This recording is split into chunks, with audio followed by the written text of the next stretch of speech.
Welcome to Unrestrained, the podcast series from CPI. Here you can enjoy conversations where professionals on all sides of crisis and behavior management relax and open up about themselves, their workplace, and their clients. You'll get the latest tips and trends from the best in the business, so tune in often to integrate their experiences with your own. Hello and welcome to Unrestrained, the CPI podcast series. This is your host, Terry Matone. Today I'm joined by Chelsea Budde, co-founder of Good Friend Incorporated, a nonprofit organization dedicated to creating autism awareness, teaching acceptance of differences, and fostering empathy for students on the autism spectrum among their neurotypically developing peers. Good morning and welcome, Chelsea.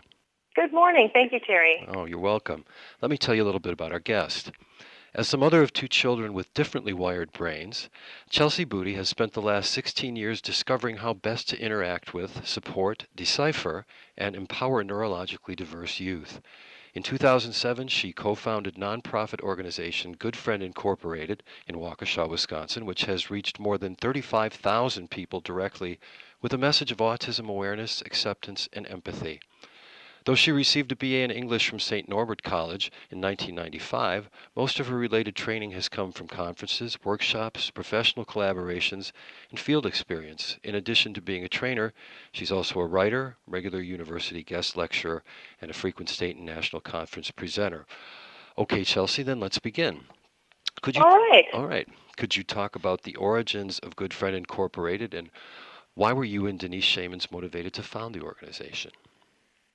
Absolutely. Well, both Denise and I are parents foremost, and our unique connection is that we both have sons on the autism spectrum.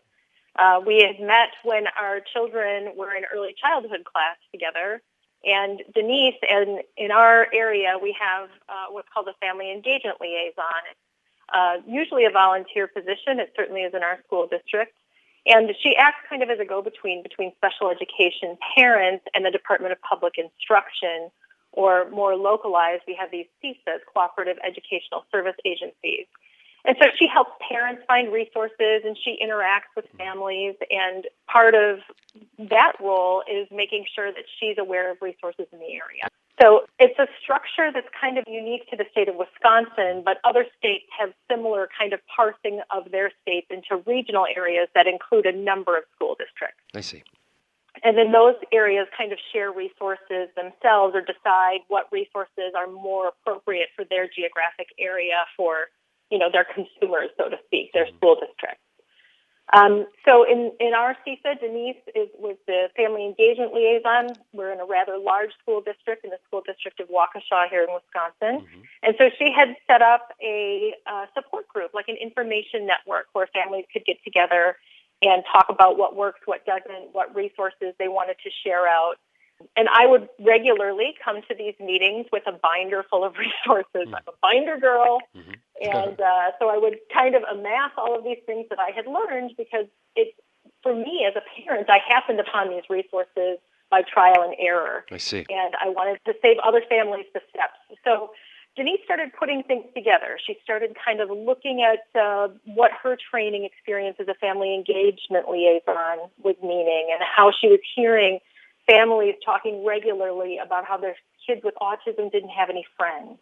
And she was looking at me coming to these meetings with my binder of resources and what a nerd and how much I've been organizing information. And she would hear me talking about how I was going into my son's classroom.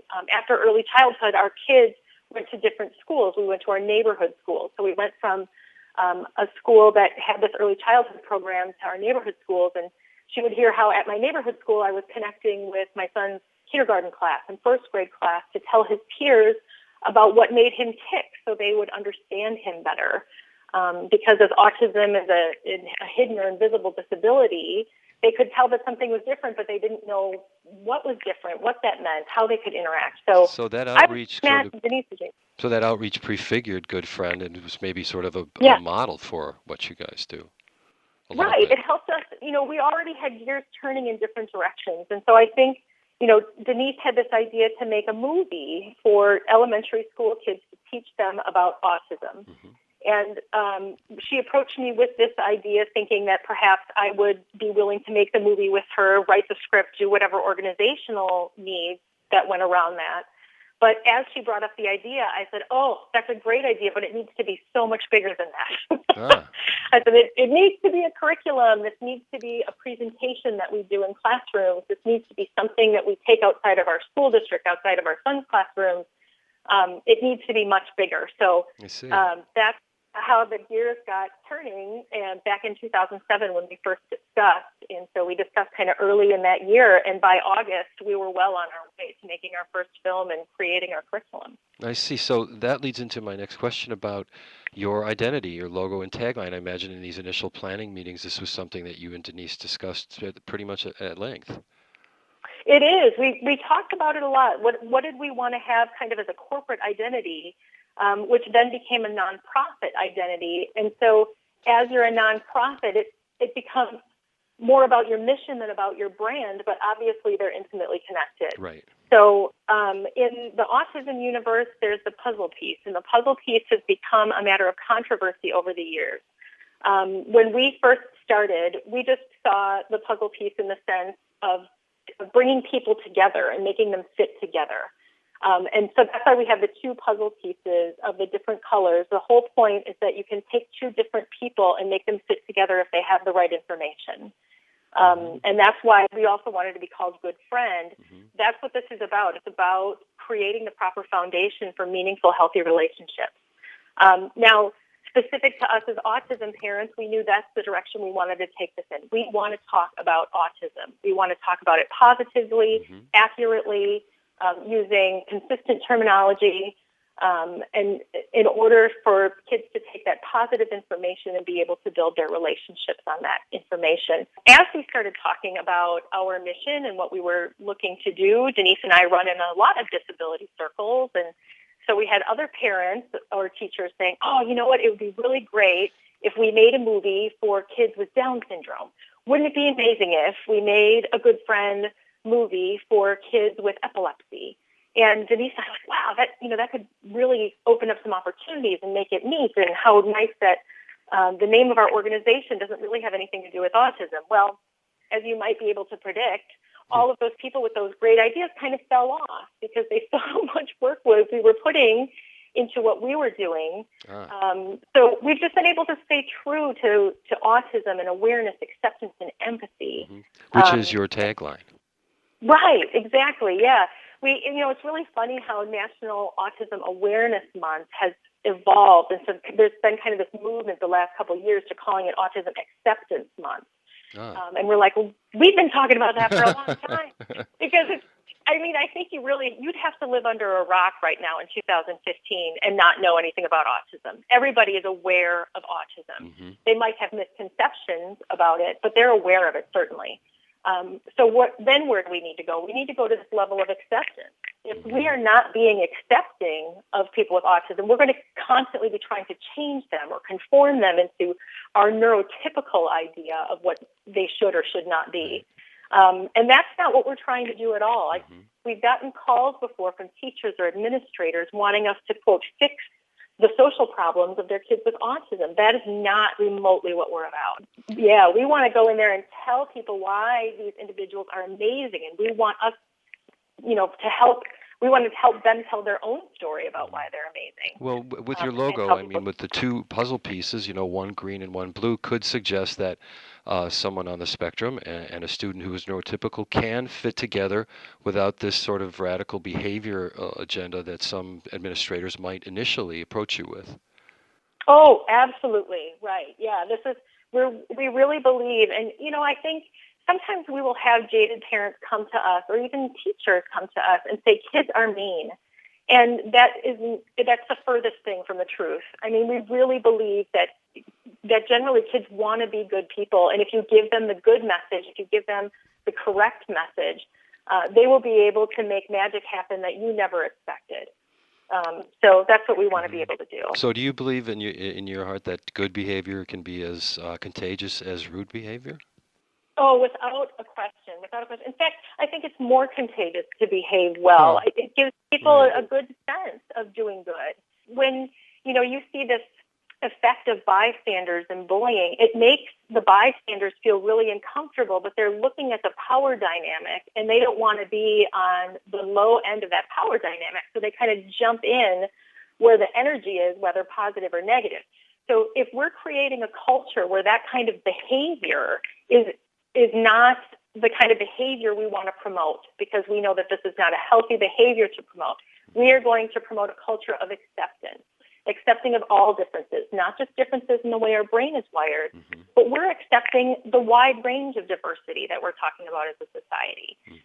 And we're going to make sure that when we see that kind of bullying behavior happen, we know how to change that power differential instead of making it worse, exacerbating that problem. And how does this sort of vision you have of the culture in the classroom and the way the students interact, how did that help define your evolution of services at Good Friend? Yeah, it's so interesting because I don't think, Denise and I not being classroom teachers, I don't think we appreciated the differences that can occur between schools and even within classrooms in the same school, even at the same grade level. So as we've been traveling to these different schools, there are some things that we notice. I mean, we can kind of walk into a school and based on the grading that we receive, start to make some assessments about what the culture of this school might be like. So, sometimes it's amazing when we're greeted by the principal who's made it a point to welcome us into their school and either take us themselves to where we're going to be presenting or assign someone to do that. So to us, that says we value the message that you're bringing into our school. This is a valuable use of our time. So that's a really nice thing.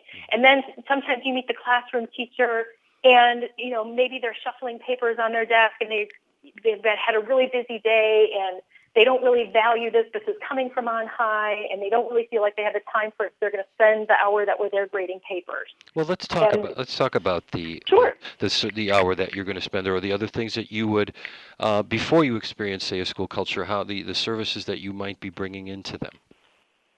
Right, yeah. So we have kind of differentiated services for our elementary school level and our middle school level. Okay. So on the elementary school level, when we were first building services, the whole point was to be able to talk about a specific student with autism. That's what we really wanted to do. That's what we were doing as parents. We were going in, we were talking about our son, and we had seen the value of that on a personal level. So that's called the peer sensitivity workshop. That's something that we do for grades kindergarten through 5th grade. And we spend a little less time with the kindergartners due to their attention span and their developmental growth than we will spend with the 5th graders. And we will share different levels of information as obviously as is developmentally appropriate. But with a peer sensitivity workshop, we first get parental consent to be able to talk about the student specifically. Once we get that parental consent, we have a phone interview that we do with the parents so we can kind of learn how that student ticks. What makes them fantastic? What are they really good at? What's their special interest? What does friendship mean to them? Because it's going to look different for them than it might for a typically developing classmate. And then we find out, what are some of the things that they struggle with? What are ways that we can be supportive as a community of your child? And then after that conversation, we have a follow-up conversation with a staff member. And sometimes that's the special education teacher.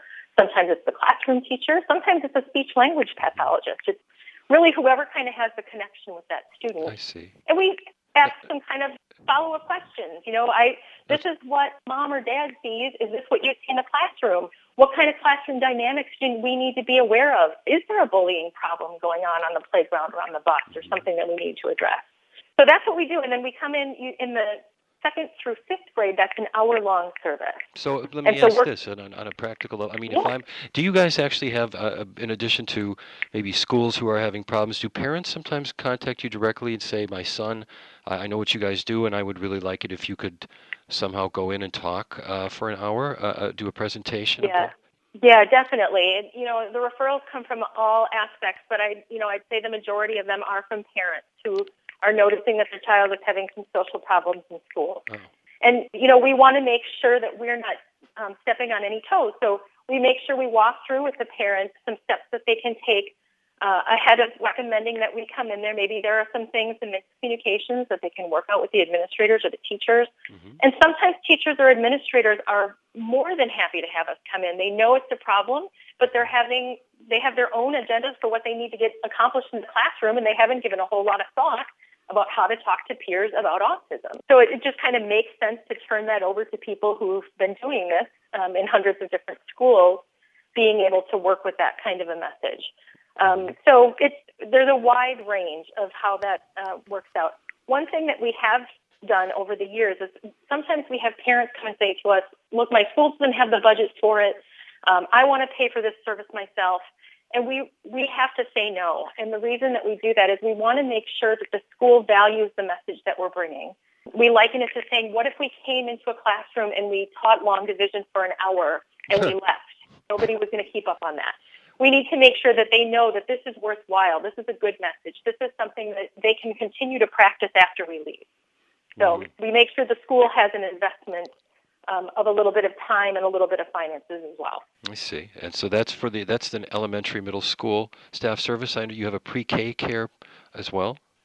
Yeah, we do. So in the elementary school and the middle school level, we also have a general assembly where we're not talking about a specific student. It's a general presentation on autism. And then we can get multiple grade levels together at the same time.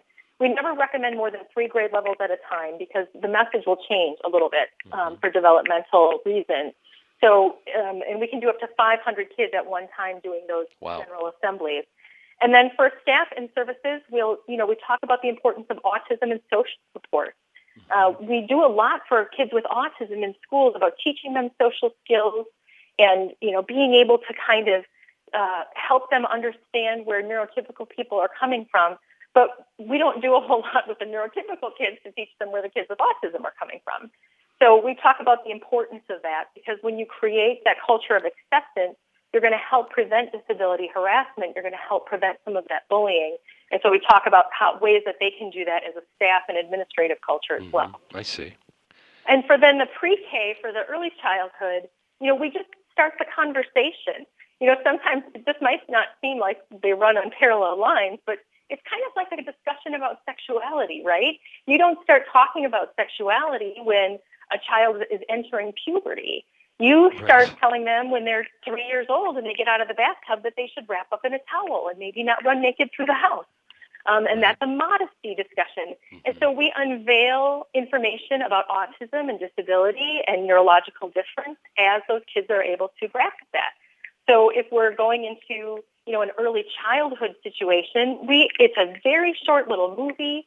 It's got a really catchy hip-hop music video that goes along with it, and it just starts introducing about how we all fit together. One could see almost on an intuitive level that the earlier you introduce this concept, the greater your chance for acceptance throughout the life of the person who's exposed to it is going to be. Yeah, I think so too. I mean, sometimes as people get older and more set in their own cognitive ways, their own neural pathways, they start to look at autism like this A word. Oh, we can't use the A word. And it's kind of like saying you can't talk about glasses and vision differences. To me, it makes no sense. I think it's important to start this conversation early and have it continually unfolding so that we can unpack some of the complexities so that it's not mysterious, it's not hidden, it's not negative. And I think a lot of people in our society have gotten so used to the negative connotations, the deficiencies, that used to be talked about with autism. I mean, even when you look at the diagnostics, we're talking about deficiencies and support needs. And we really want to talk about it from a more positive aspect, an accurate aspect, but definitely nothing to be afraid of or conceal. I see. That's an important message. I see here you also do individualized classroom presentations as part of your services. We do, and I think that's so much fun. I mean, we as an organization have evolved as our kids have grown. So we didn't want to be disingenuous about any service that we were offering. We wanted to make sure that as an organization, we thoroughly understood the subject matter. So we didn't start offering middle school services until our own boys were in middle school, and we could really devote some attention to researching that. So because, we'd go to conferences and people would be like, oh, this is great that you have this for elementary school, but middle school is really where the social rubber hits the road. What have you got? Because it gets serious. I bet. And and so we said, it's coming. Give us some time to wrap our heads around this idea. So the primary difference between elementary and middle school students is middle school students just want to blend.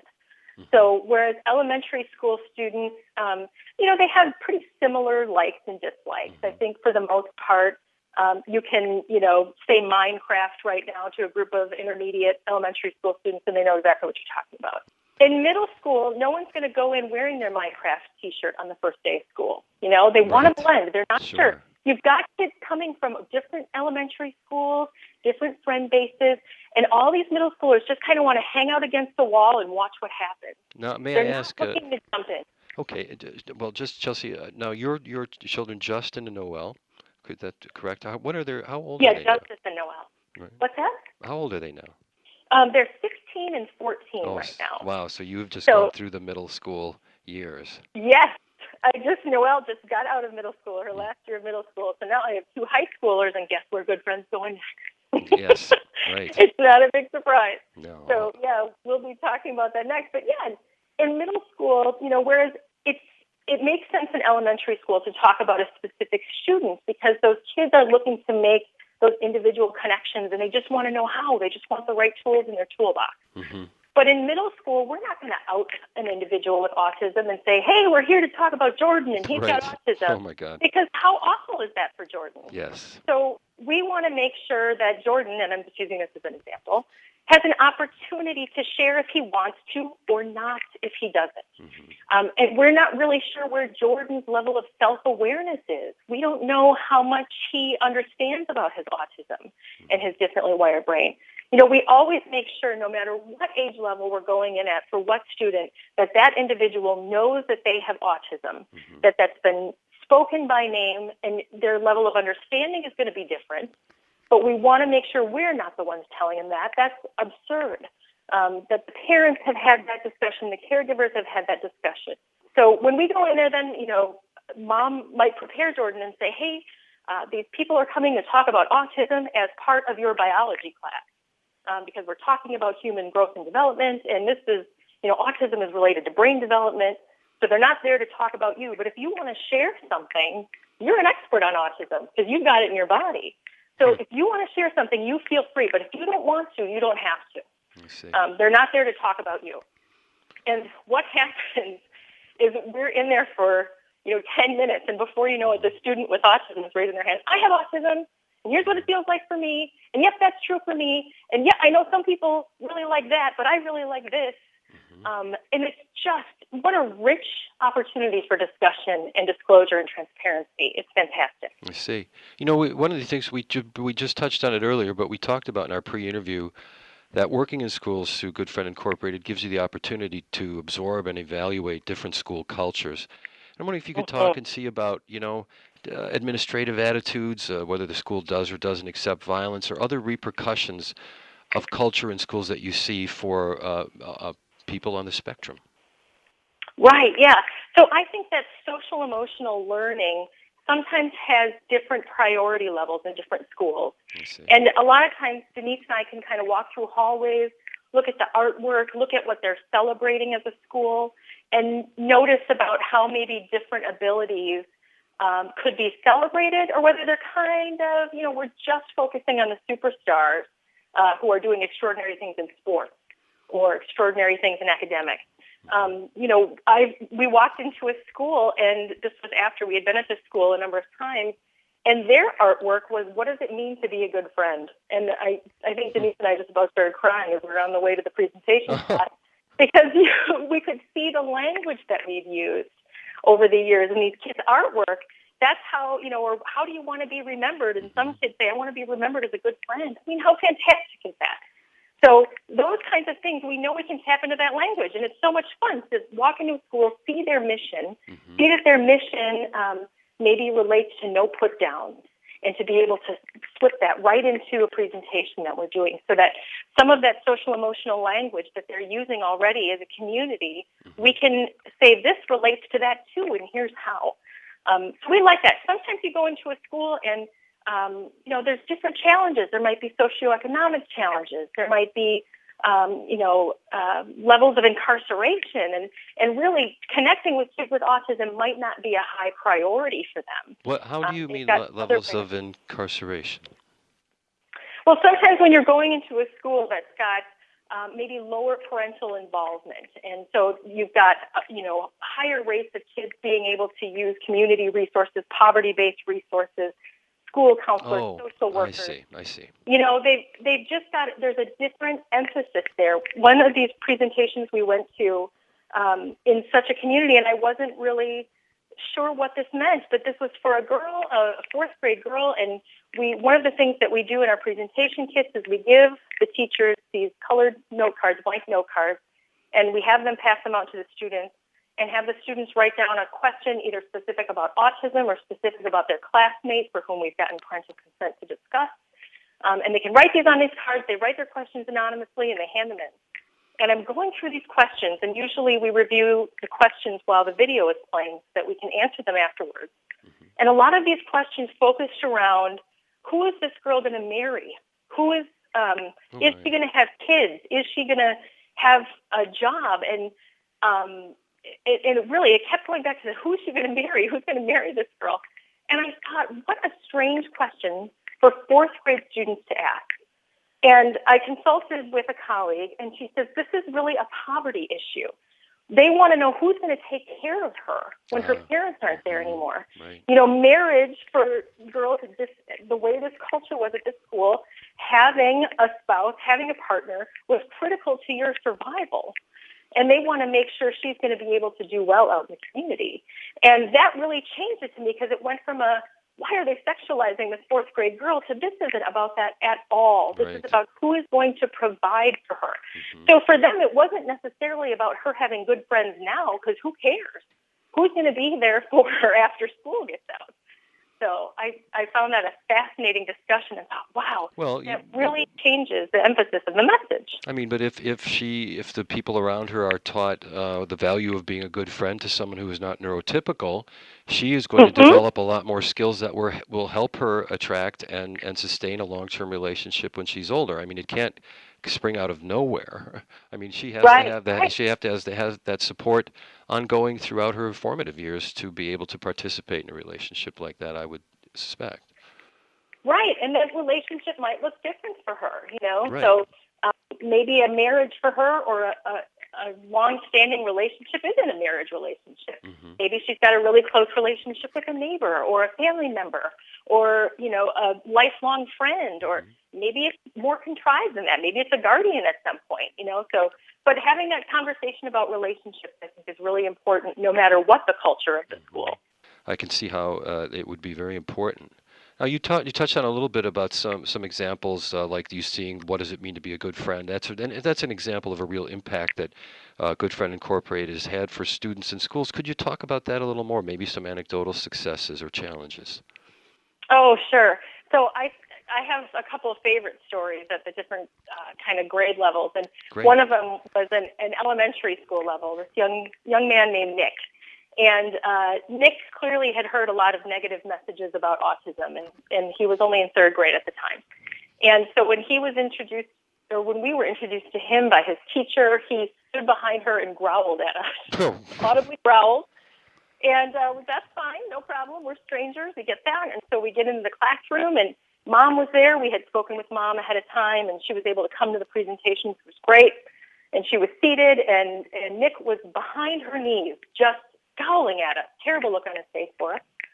And we, started talking about it, and as we were talking, and he was seeing that our message was not a condemning or judgmental one, but was positive. Within 5 minutes, he was out in front of Mom's legs. Huh.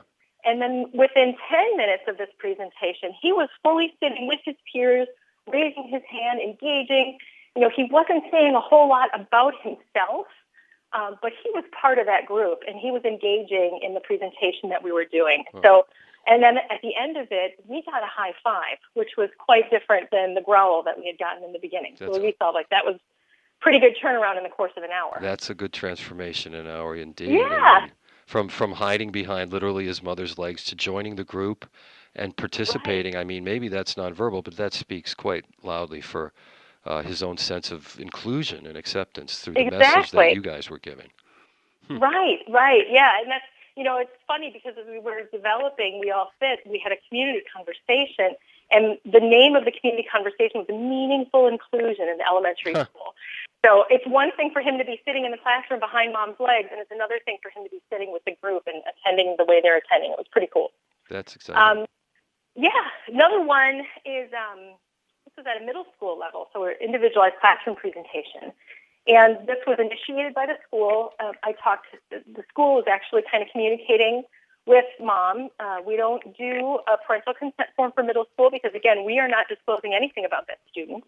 But mom had expressed to the teacher that her son was mortified that we were coming, just didn't want this to happen. Ooh. And we had made it clear, no, we're not going to talk about you. This is part of your biology class.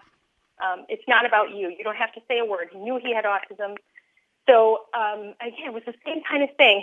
He was trying so hard. Those middle schoolers try so hard to blend no matter what they've got going on. So he's sitting there blending in with his class. And as we start asking questions, because all of our presentations have an interactive nature so we can learn from one another, he starts raising his hands and answering some just kind of basic questions that had nothing to do with autism. And then as we got closer to the subject matter that might be most relevant to him, he just flat out said, I have autism. And then the whole class did a kind of a thing, which was adorable, and he just rocked that. So for the next 10 minutes before we started the film, and we didn't expect him to maybe say anything until after the film, but he was just right in there talking about autism in general, not necessarily talking about himself specifically, and then following the film, shared some specific information about himself.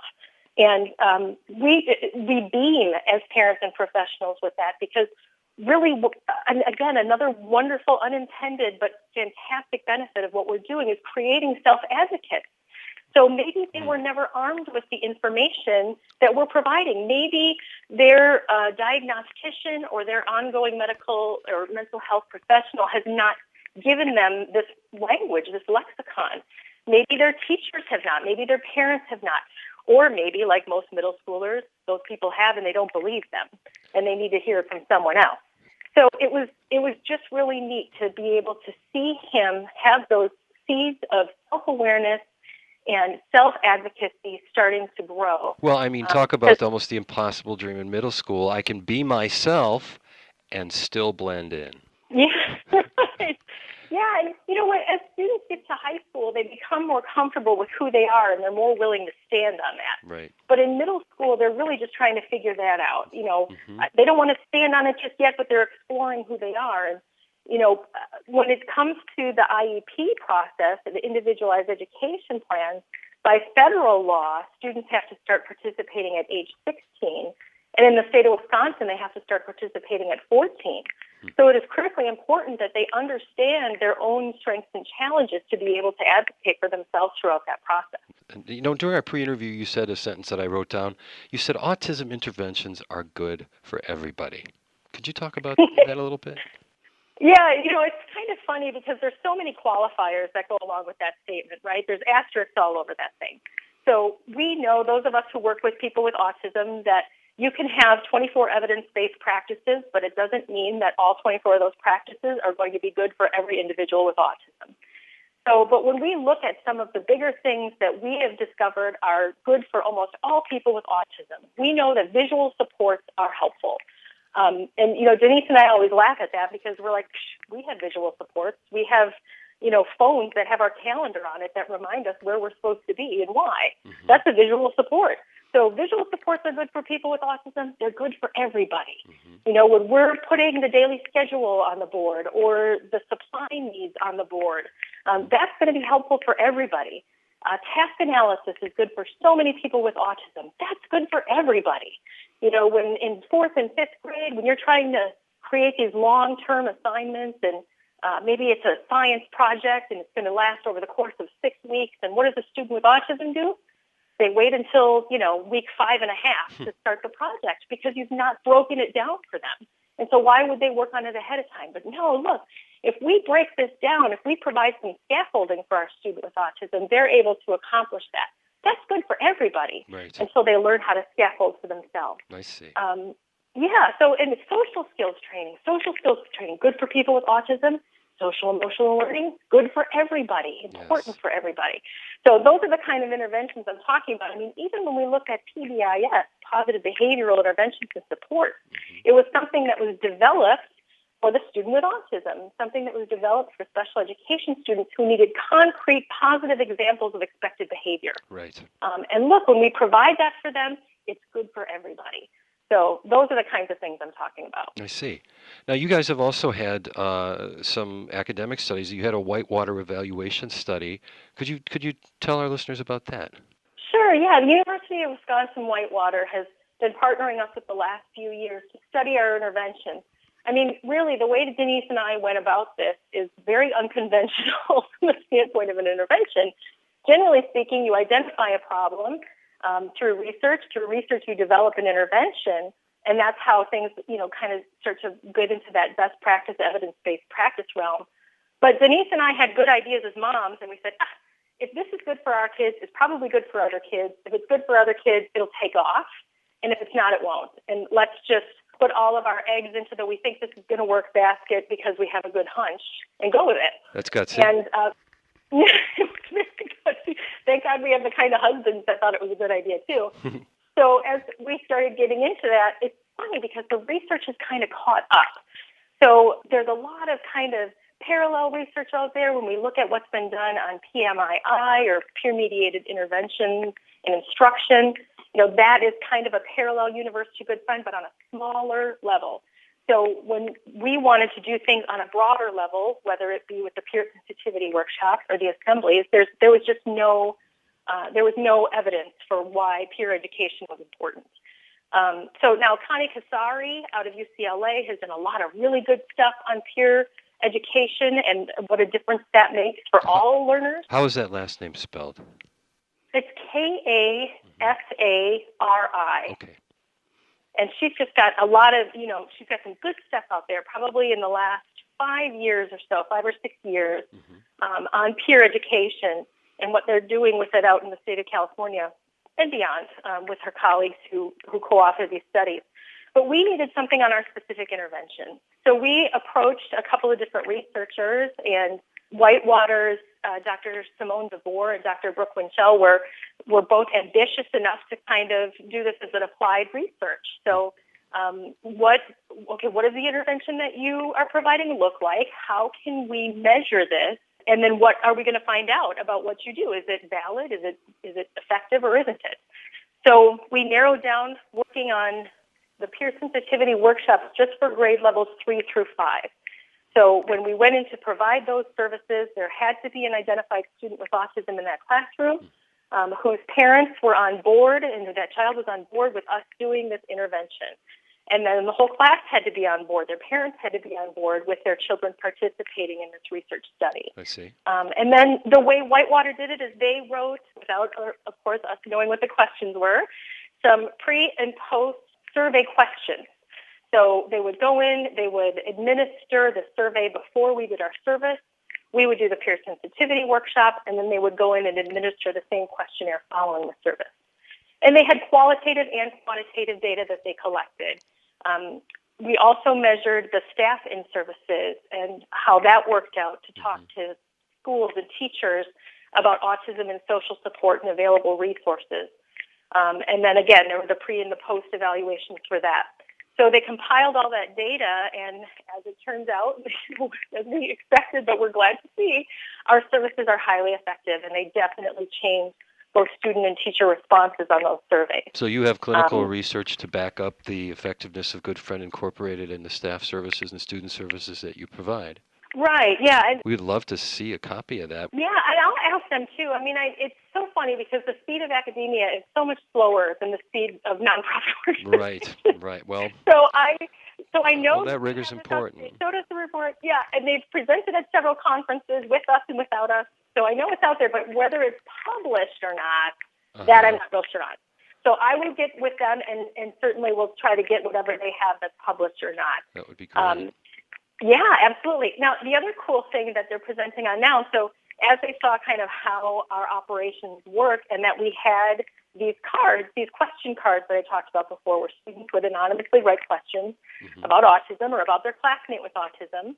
And I'm an organizing nerd. I love all of that information, and I think it's precious, these students' handwriting, so I didn't get rid of them. I see. I had the question cards over the years, and so Dr. Winchell was like, oh, I want those question cards. I want to do a text analysis on those question cards. So we turned those over for the purpose of research, and now that's a new presentation item that they're going and saying, look at what kids in grades 3 through 5 want to know about their classmate with autism. So how frequently, similar questions come up, the types of questions that they have. It's fascinating. And so that's the thing that they're kind of going around on conferences this conference season to be able to talk about. It would be fascinating to know what those repeated questions from the peers of the people on the spectrum are regarding how to understand them or approach them. Sure, yeah. I mean, when you look down kind of at the first grade level, it's what's their favorite color. And, when you get up to third or fourth grade, it's what sports do they play. And, then the questions get more sophisticated as either the kids understand more about autism, so schools that we've been at repeatedly. Then we get questions like, are autism and ADHD the same thing, or how are they different? Oh, that's excellent.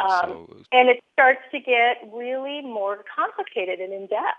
And then they might be able to, let's say they've learned about autism over the course of years, and they look in the general population, and they're trying to kind of make some connections themselves. And so they'll talk about, oh, I heard that the creator of Pokemon has autism. And so we can talk about that. And so it's interesting. Examples of awareness creating acceptance. Right, exactly. And that's why, we kind of call it as a three-tiered approach. You've got awareness as the foundation of the pyramid. You've got acceptance as the middle of it.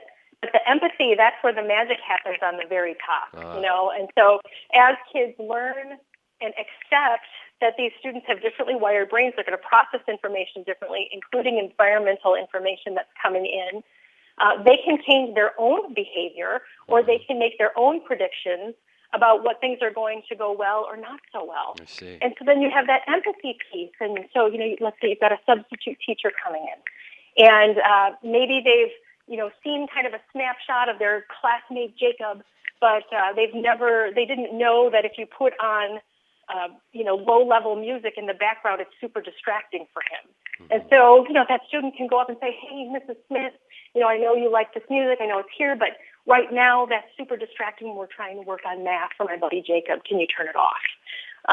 So now you've got, a community watching out for one another, which is really, I think, what the social aspect of inclusion is all about. You mentioned earlier, and just to change gears just a little bit, about you and Denise talking about making a film presentation. I know that you have a We All Fit video, and I wanted to talk to you about your evolution of your work as filmmakers, because I think that's a really interesting aspect of Good Friend Incorporated. Yeah, it is. It's fun. Denise was the one who had the idea of this video to begin with. But really, that's what it was. It was an idea. We just knew that kids' first language was no longer reading a book, as sad as that is. Their first language now is tech. They want tech. And so we wanted to be able to communicate with them in their first language. And so that was kind of the idea of the video. But then what information did we want to convey? And then how do we communicate that to the filmmaker? Right. So Denise and I have an interesting professional relationship because we're kind of like a yin and a yang. Chelsea, She's let me the stop you creative just energy. for 1 second. Sure. You said their first language is? Video, tech, technology. Technology. I didn't understand. Okay, it's tech, T-E-C-H. Okay. Yes, go exactly. Ahead. And now let's go back. I'm sorry to stop you there. I just wanted to understand myself, but you were going on to you and Denise being yin and yang, and go with that. I'm sorry to have interrupted you. Yeah, no problem. Okay.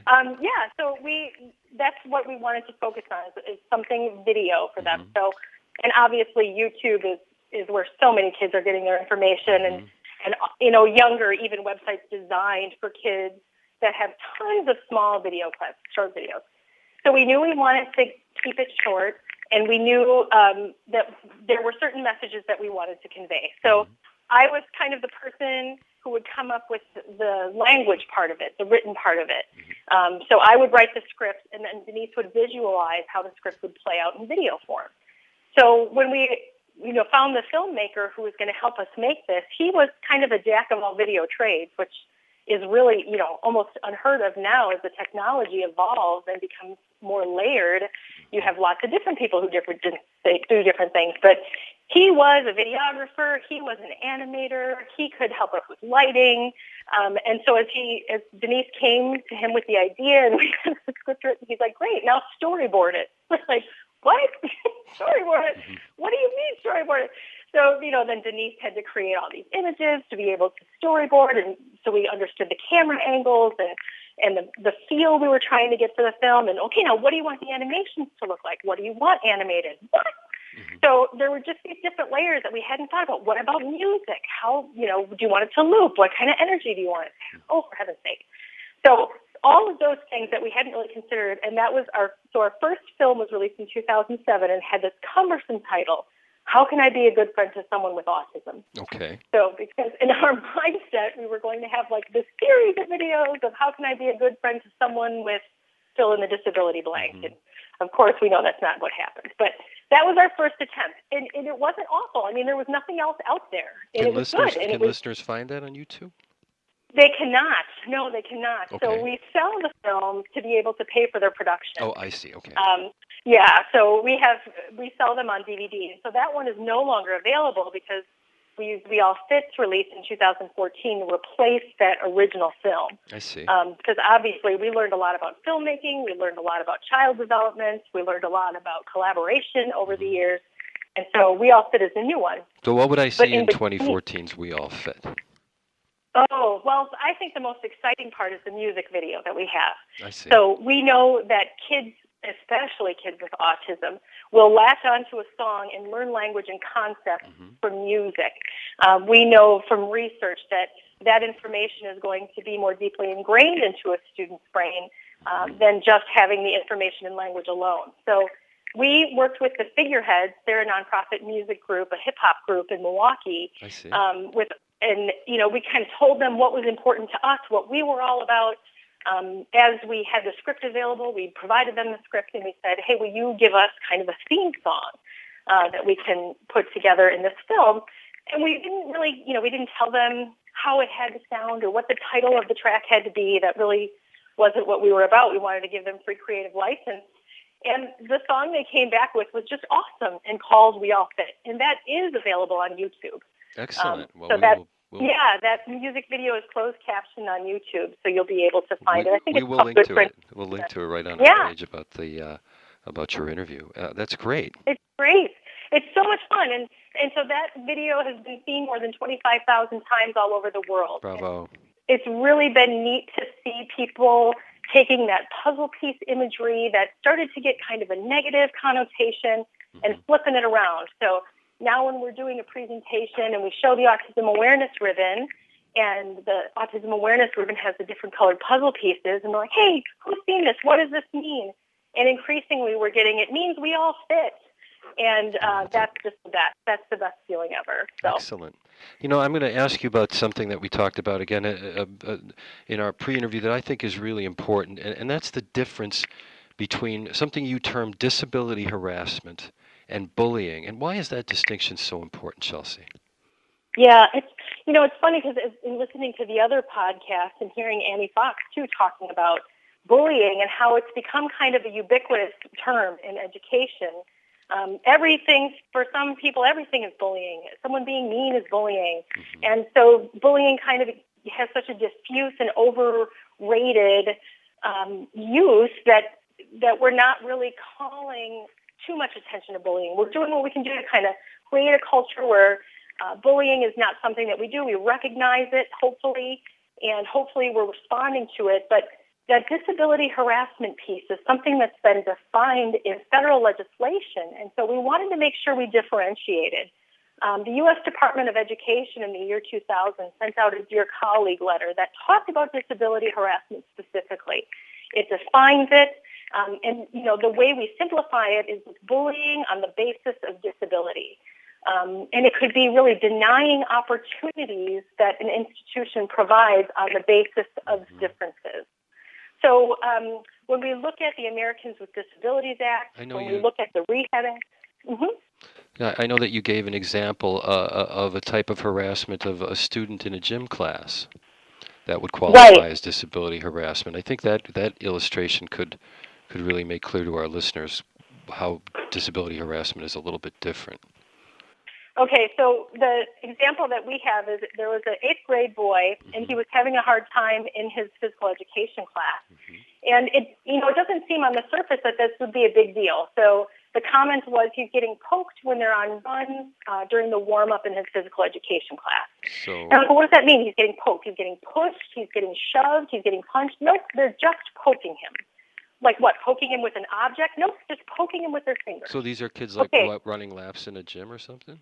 Yep, they're running laps in a gym. There's 100 students in this gym class, and they're running laps around this gym as part of their daily warm-up. And it has come to light that this young man absolutely hated this running lap time. And so we started to drill down. Why does he hate it? Is it the physical activity? Is it the repetition?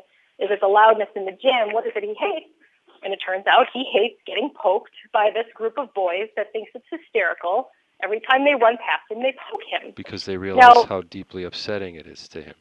Right. So he's got a tactile defensiveness, which means that poke to him feels like a punch to somebody else. So this is a painful experience for him. He's already not particularly enjoying his lap running, and he's not paying a whole lot of attention socially to the other kids who are around him, and he's not as fast a runner as these other boys. So these boys are lapping him regularly, and every time they lap him, they think it's funny to poke him. And every time they poke him, his mood escalates. He gets more agitated. He gets louder. And that's what's observed. What's observed by the teacher is this student's loud tone of voice.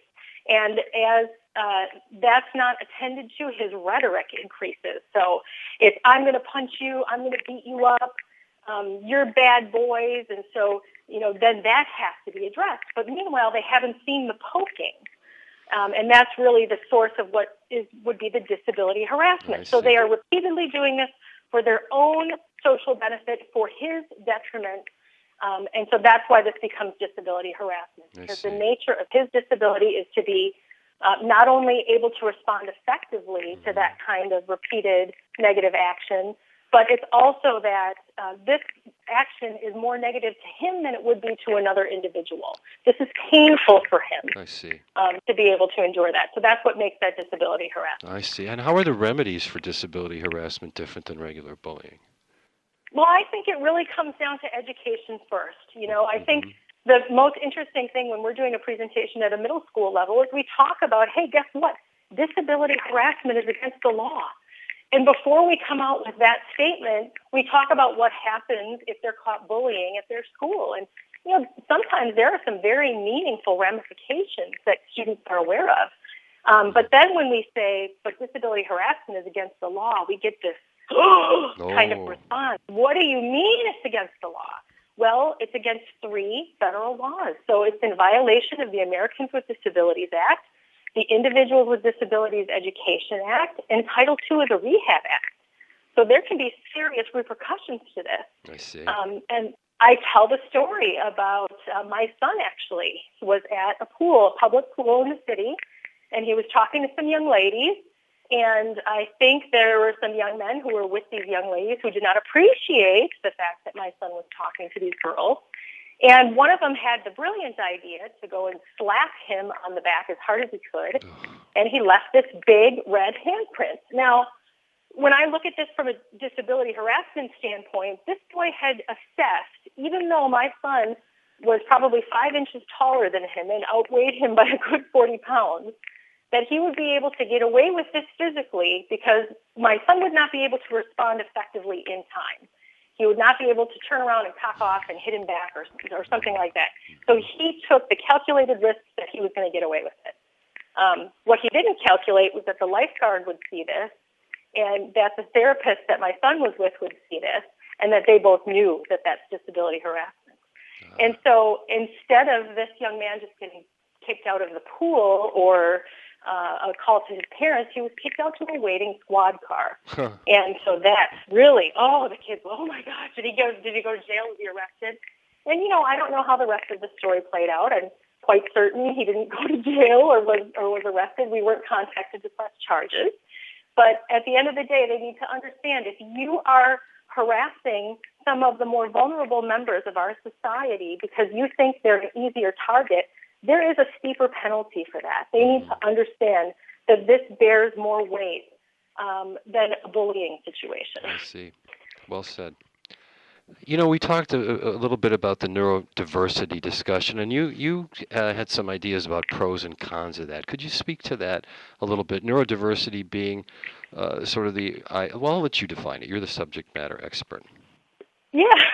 Well, I don't know how much of an expert I am on it, but I have definite feelings about it. And, the great thing about autism, I think, is the way that we speak about it continues to evolve over time. As we understand people with autism better and give them more of the lion's share of the conversation, as they should have. It's about them. So the concept of neurodiversity is understanding that not everybody is going to have a brain wired the same way, and that doesn't necessarily mean that those with differently wired brains are disabled or dysfunctional or defective. And that's kind of the definition of neurodiversity, isn't it? Right, exactly. That there's this range of neurological ability and experience, and that they are all worthy. That none of them is defective or deficient. So the concept of neurodiversity, I think where it can get a little dangerous is that, okay, if this is neurodiversity and people with diverse neurological experience are not necessarily disabled or defective, how do we make sure that we are making the proper accommodations for people who are of atypical neurology? I see. So, for example, if you have an individual with autism who, as part of their autism, they are unable to speak reliably with verbal communication, are we able to mitigate for them? I want to make sure that we are providing the tools and resources and accommodations that individual might need in the workplace, in school, out in the community, to be able to mitigate for that aspect of their disability. I see. And it's really interesting because there was just an article that came out in the last week or so in the Washington Post about this very issue. And John Elder Robinson, a very well-known adult with autism, weighed in on it and said that exact same thing. It's important for us to see the value and to not try to fix people with autism, adults with autism, and see this as neurodiversity. But it's also important for us to recognize and see the value in providing accommodations as needed for people with diverse neurology. Well, it seems to add the appropriate balance to the overall view of neurodiversity and how it should be approached. Oh, I was just going to say, I think we need to recognize that autism is a spectrum. That's why it's called autism spectrum disorder. That's the only definition now in the DSM-5. I see. And so people's experience is going to vary widely. And I think probably the best benefit of the neurodiversity movement is listening to people with autism. Listen to what they want. Listen to what they need. Listen to what's going to work for them. And if they don't have a form of reliable spoken language, then do your best to understand what their needs are. If we're continually putting on people with autism what we think is best for them, we are not doing them a service. We are doing them a disservice. Could you talk a little bit about your connection with CPI and how we've worked with you? Yeah, CPI and Good Friend have been good friends for a long time, which I think is so neat. And I think, the idea of nonviolent crisis intervention was certainly something that was important to me as a mom. My son also has some mental health challenges, and so to be able to understand what you guys were doing as an organization, even before I formed Good Friend with Denise, was really pretty neat. And then as we got formed, one of our board directors is an employee of CPI, and we were able to exchange ideas both personally and professionally back and forth. And then CPI, being kind of in our professional backyard, has just been a great supporter of Good Friend's mission over the years. Every year we have a bowling event, and CPI continues to bring out more teams. And I feel like poor Jeff Schill, who helps organize those teams every year, probably spends a week of work just trying to organize the teams. And it was really neat. Yeah. It's really increasingly complicated for him, but he also feeds off the energy that the CPI staff has for kind of this idea. So our bowling event is Hawaiian themed, and CPI had this luau this year.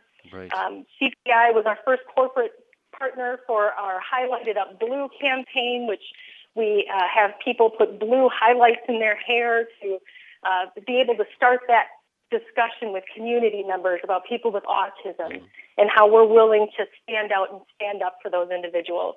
So it's really been neat. It's been neat to watch that grow over the years. and see the symbiosis between CPI and Good Friend. It's very cool. Excellent. Chelsea, do you have a final thought for our listeners? Maybe someone who inspired you, or just something that you'd like to conclude our interview with? Well, I think really, my inspiration and my closing message are very much the same. And my inspiration started out with my son, but as my daughter was diagnosed with autism and I saw how different her autism was, I saw that I couldn't apply all of the same principles to my daughter that I did with my son. And I think this really carries over into everything Good Friend does and continuing to draw inspiration. I mean, that word is a breathing in. And so I want to breathe in every student with autism that we've ever talked to, every adult with autism we've ever interacted with, and make sure that we are staying true and relevant to their experience. They are the experts. It started out with the inspiration from my kids, and it continues with every other person with autism that we interact with. Very nicely done.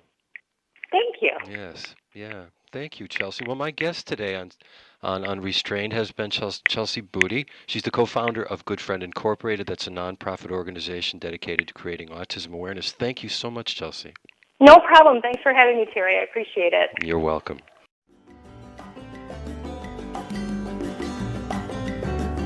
Thank you for joining us today on Unrestrained. Tune in again soon for another interview with an expert in behavior management. Until then, this is your host, Terry Vitone, hoping your intention is prevention.